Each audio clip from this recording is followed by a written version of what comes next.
خانہ کعبہ وہ گھر جس کے گرد لاکھوں مومنین ہر سال طواف کرتے ہیں۔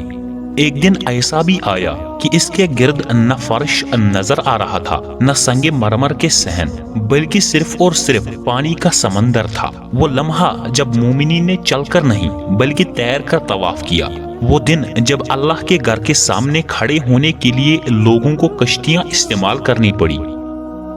سننے میں یہ ایک کہانی لگتی ہے، مگر حقیقت میں یہ مکہ مکرمہ کی تاریخ کا وہ ناقابل فراموش واقعہ ہے جسے 1941 کا عظیم سیلاب کہا جاتا ہے۔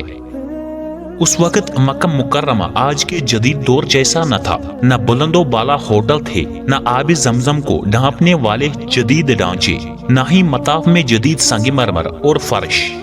مکہ کے گلی کوچے سادہ تھے، خانہ کعبہ کا مطاف کھلا ہوا تھا اور ارد گرد کا علاقہ بارش کے پانی کو روکنے کے قابل نہ تھا۔ بارشیں اگر زیادہ ہوتی تو پانی کا رخ سیدھا مسجد الحرام کی طرف ہوتا اور صحن خانہ کعبہ میں جمع ہو جاتا۔ یہ معمولی بات نہ تھی، کیونکہ مکہ کی جغرافیہ ساخت پہاڑوں کے درمیان ہے اور پانی کے بہاؤ کے لیے سب سے نیچا مقام خود مسجد الحرام ہی ہوا کرتی تھی۔ 1941 میں مکہ مکرمہ پر بارش کا وہ طوفان نازل ہوا جو صدیوں تک یاد رکھا جائے گا۔ بادل گن گرج کے ساتھ کھل گئی، پانی تیز دھاروں کی صورت میں بہنے لگا، پہاڑوں سے اترنے والا ہر ریلا مسجد الحرام کی طرف لپک آیا۔ دیکھتے ہی دیکھتے مطاف کا علاقہ ایک تالاب بن گیا۔ تاریخ میں ہے کہ پانی اتنا زیادہ ہو گیا کہ مطاف کے اندر آدمی کے سینے اور گردن تک پہنچ جاتا تھا۔ لوگ حیران تھے، کچھ رونے لگے، کچھ دعا میں مشغول ہو گئے۔ مسجد الحرام کے دروازے سے اندر داخل ہونے والا ہر شخص یہ دیکھ کر سکتے میں آ جاتا کہ اللہ کا گھر پانی کے درمیان کھڑا ہے، جیسے ایک جزیرہ سمندر کے بیچوں بیچ کھڑا ہو۔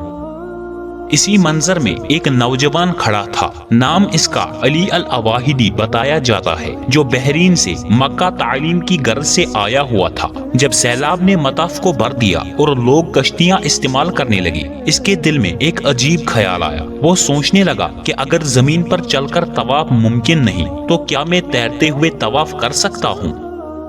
یہ خیال کوئی معمولی بات نہ تھی۔ عام انسان تو ایسے حالات میں اپنی جان بچانے کی فکر کرتا ہے، لیکن ایک عاشق کعبہ کے دل میں محبت اور جنون کی لہر دوڑ گئی۔ وہ آگے بڑھا اور پانی میں اتر گیا۔ لوگ حیران تھے، کچھ نے روکا بھی، لیکن اس نے کہا، اگر میرے قدم زمین پر نہیں چل سکتی تو میں اپنے بازوؤں اور ایمان کے سہارے تیر کر بھی اللہ کے گھر کا طواف کروں گا۔ تصور کریں، خانہ کعبہ جو عام دنوں میں لاکھوں پروانوں کا مرکز ہے، اب پانی کے اندر کھڑا ہے۔ کعبہ کی دیواریں آدھی بھیگ چکی ہے، مطاف کا فرش نظر ہی نہیں آ رہا۔ لوگ کشتیاں لے کر آ رہے ہیں تاکہ قریب پہنچ سکے، اور اسی منظر میں ایک جوان سینہ تان کر پانی کو چیرتے ہوئے تیر رہا ہے۔ وہ دائیں سے بائیں گھوم رہا ہے جیسے عام حالات میں مسلمان چلتے ہیں۔ 7 مرتبہ اس نے تیرتے ہوئے چکر مکمل کیے۔ یہ منظر وہاں موجود ہر شخص کے لیے حیرت اور ایمان کی لہر بن گیا۔ لوگوں نے کہا، یہ پہلا اور شاید آخری انسان ہے جس نے تیر کر خانہ کعبہ کا طواف کیا۔ جو لوگ وہاں موجود تھے، ان کی آنکھوں میں آنسو آ گئی۔ کچھ نے اللہ کی عظمت کو یاد کیا، کچھ نے اپنی بے بسی پر گریہ کیا کہ کس طرح ایک بارش نے انہیں مجبور کر دیا کہ اللہ کے گھر کے سامنے کھڑے ہونے کے لیے کشتی یا تیرنے کا سہارا لینا پڑا۔ یہ منظر اس بات کی یاد دہانی تھا کہ اللہ کا گھر اپنی جگہ قائم ہے۔ پانی آیا، طوفان آیا، لیکن خانہ کعبہ اپنی شان کے ساتھ کھڑا رہا۔ انسان بدل گیا، حالات بدل گئے، لیکن اللہ کا گھر ہمیشہ قائم رہا۔ جب 1941 میں وہ بارش شروع ہوئی تو کسی نے یہ گمان بھی نہ کیا تھا کہ یہ محض چند گھنٹوں میں پورے شہر کو اپنی لپیٹ میں لے لے گا۔ پہلے ہلکی بوندا باندی، پھر موسلا دھار بارش، اور پھر ایسا لگا جیسے آسمان کے دہانے کھل گئے ہوں۔ پہاڑوں کے درمیان گرا ہوا مکہ پانی کے بہاؤ کے لیے ایک قدرتی راستہ بن گیا۔ ہر وادی، ہر نالی سے پانی بہتا ہوا خانہ کعبہ کے گرد جمع ہونے لگا۔ مکہ کی گلیاں دریا بن چکی تھی۔ لوگ اپنے گھروں کی چھتوں پر پناہ لینے لگے، بچے خوف کے مارے رونے لگے، عورتیں دعائیں پڑھتی رہیں اور مرد اپنی طاقت بھر کوشش کرتے کہ اپنے اہل و عیال کو محفوظ مقام پر لے جائیں۔ جب پانی مسجد الحرام میں داخل ہوا تو دیکھتے ہی دیکھتے مطاف ڈوب گیا۔ پانی پہلے گھٹنوں تک آیا، پھر کمر تک، اور تھوڑی ہی دیر میں آدمی کے سینے اور گردن تک پہنچ گیا۔ لوگ حیرت سے دیکھ رہے تھے کہ وہ جگہ جہاں عام طور پر لاکھوں نمازی صف بستہ ہوتے ہیں، آج پانی کے سمندر میں تبدیل ہو گئی ہے۔ خانہ کعبہ اپنی پوری عظمت کے ساتھ کھڑا تھا، پانی اس کی دیواروں سے ٹکرا رہا تھا مگر وہ ثابت قدم تھا۔ یہ منظر ایمان والوں کے لیے ایک عظیم نشان تھا کہ اللہ کا گھر قیامت تک محفوظ ہے، کوئی طوفان اس کو گرا نہیں سکتا۔ جب پانی کی سطح بڑھ گئی تو لوگوں نے کشتیاں استعمال کرنا شروع کر دی۔ کچھ مقامی لوگ چھوٹی چھوٹی لکڑی کی کشتیوں میں بیٹھ کر خانہ کعبہ کے قریب پہنچنے لگے۔ یہ منظر حیران کن بھی تھا اور دردناک بھی۔ ایک طرف اللہ کا گھر تھا اور دوسری طرف اس کے عاشق جو اپنے رب کے سامنے حاضر ہونے کے لیے اب کشتیاں استعمال کر رہے تھے۔ کچھ لوگ کشتیوں میں بیٹھ کر کعبہ کے قریب پہنچے اور وہاں سے طواف کے ارادے سے دعائیں پڑھنے لگے۔ کچھ لوگ پانی میں کھڑے ہو کر جتنا ممکن ہو سکتا تھا ذکر و دعا کرتے رہے۔ اسی ماحول میں وہ نوجوان بھی سامنے آیا جس نے تیر کر طواف کرنے کا عزم کیا۔ لوگ اسے دیکھ کر حیران رہ گئے۔ کچھ نے سوچا یہ پاگل پن ہے، مگر دراصل یہ عشق کا وہ درجہ تھا جو عام انسان نہیں سمجھ سکتا۔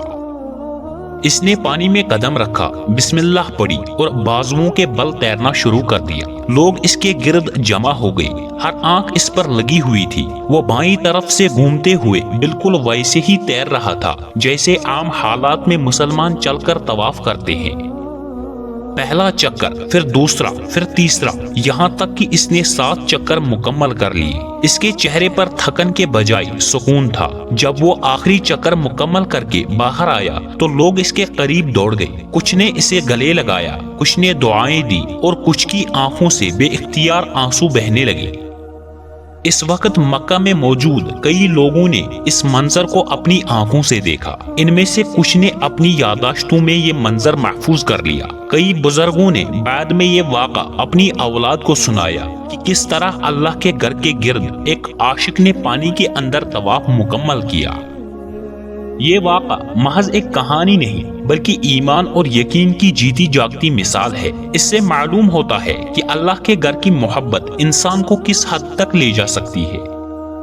یقیناً یہ سیلاب ایک ایمان افروز منظر بھی تھا مگر ساتھ ساتھ بہت بڑا امتحان بھی۔ گھروں کو نقصان پہنچا، کئی لوگوں کا سامان بہہ گیا، کچھ لوگ اپنی جان سے بھی ہاتھ دھو بیٹھے، بازار ویران ہو گئے، کھانے پینے کی اشیاء ختم ہو گئی اور مکہ کے باسی سخت آزمائش میں مبتلا ہو گئے۔ لیکن سب سے حیرت انگیز بات یہ تھی کہ اس آزمائش کے دوران بھی لوگوں کے دل اللہ کے ذکر سے خالی نہ ہوئے۔ مسجد الحرام پانی میں ڈوبی ہوئی تھی مگر اس کے اطراف میں اللہ اکبر کی صدائیں گونج رہی تھی۔ لوگ مشکل وقت میں بھی اپنے رب کی طرف متوجہ تھے۔ جب بارش تھمی اور پانی اترنے لگا تو مکہ کے لوگوں نے سکون کا سانس لیا، مگر ان کے ذہنوں میں وہ منظر نقش ہو گیا تھا۔ وہ کبھی بلا نہیں سکتے تھے کہ کس طرح خانہ کعبہ کے گرد پانی کا سمندر چھا گیا تھا اور کس طرح ایک نوجوان نے تیرتے ہوئے طواف کیا تھا۔ یہ واقعہ آج بھی مکہ کی تاریخ کا حصہ ہے۔ بزرگ لوگ آج بھی اس کا ذکر کرتے ہیں اور نئی نسل کو بتاتے ہیں کہ ایمان اور محبت انسان کو کس مقام تک پہنچا سکتی ہے۔ اس واقعے کے بعد مکہ مکرمہ کے علماء اور مقامی لوگ حیرت میں مبتلا تھے۔ کچھ لوگوں نے کہا یہ اللہ کی نشانی ہے کہ چاہے زمین ڈوب جائے اللہ کا گھر اپنی شان کے ساتھ قائم رہتا ہے۔ کچھ نے کہا یہ انسان کے ایمان کا امتحان تھا کہ مشکل حالات میں بھی کون اپنے رب سے جڑا رہتا ہے۔ علماء نے یہ بھی وضاحت کی کہ طواف چاہے چل کر ہو یا مجبوری کے عالم میں کسی اور صورت میں، اصل روح نیت اور اخلاص ہے۔ جس نوجوان نے تیرتے ہوئے طواف کیا اس کی نیت خالص تھی اور یہی اس کا سب سے بڑا مقام ہے۔ 1941 کے بعد یہ واقعہ صرف مکہ تک محدود نہ رہا۔ جو لوگ وہاں موجود تھے وہ اپنے اپنے ملک واپس گئے اور اس ایمان افروز منظر کو دوسروں کو سنایا۔ رفتہ رفتہ یہ واقعہ ایک یادگار کے طور پر دنیا بھر میں مشہور ہو گیا۔ لوگ حیرت سے سنتے کہ ایک شخص نے پانی میں ڈوبے ہوئے خانہ کعبہ کے گرد تیرتے ہوئے 7 طواف مکمل کیے۔ ہم آج کے دور میں بیٹھے اس واقعے کو محض ایک کہانی سمجھ سکتے ہیں، مگر اس کے اندر ایک ایسا سبق چھپا ہے جو ہماری زندگی بدل سکتا ہے۔ اگر ایک نوجوان مشکل ترین حالات میں بھی اپنے رب کو یاد رکھ سکتا ہے تو کیا ہم آسانیوں میں اپنے رب کو نہیں یاد رکھ سکتے؟ اگر وہ پانی کے سمندر میں بھی اللہ کے گھر کا طواف کر سکتا ہے تو کیا ہم اپنی مصروفیات کے سمندر میں چند لمحے نماز کے لیے نہیں نکال سکتے؟ یہ واقعہ دراصل اس بات کی علامت ہے کہ ایمان ایک چراغ ہے جو طوفانوں میں بھی بجھتا نہیں۔ دنیا کتنی ہی مشکل کیوں نہ ہو جائے، اگر دل میں اللہ کا عشق ہو تو انسان ہر رکاوٹ کو پار کر سکتا ہے۔ ناظرین کرام، 1941 کا یہ واقعہ ہمیں یاد دلاتا ہے کہ ایمان اور یقین کی قوت کس حد تک جا سکتی ہے۔ اگر ایک شخص تیرتے ہوئے کعبہ کا طواف کر سکتا ہے تو ہم بھی اپنی زندگی کے طوفانوں کا سامنا ایمان کے ساتھ کر سکتے ہیں۔ اس لیے میری آپ سے درخواست ہے، اس ایمان افروز واقعے کو دوسروں تک ضرور پہنچائیں تاکہ ان کے دلوں میں بھی ایمان کی روشنی پیدا ہو۔ اور اگر آپ کو یہ کہانی پسند آئی تو ہمارے چینل جنید وائس کو سبسکرائب کریں تاکہ آپ کو مزید ایسے تاریخی اور ایمان افروز واقعات سننے کو ملے۔ ویڈیو کو لائک اور شیئر کرنا نہ بھولیں، کیونکہ آپ کا ایک شیئر کسی دوسرے کے دل میں ایمان کی نئی شمع روشن کر سکتا ہے۔ اللہ حافظ الناصر۔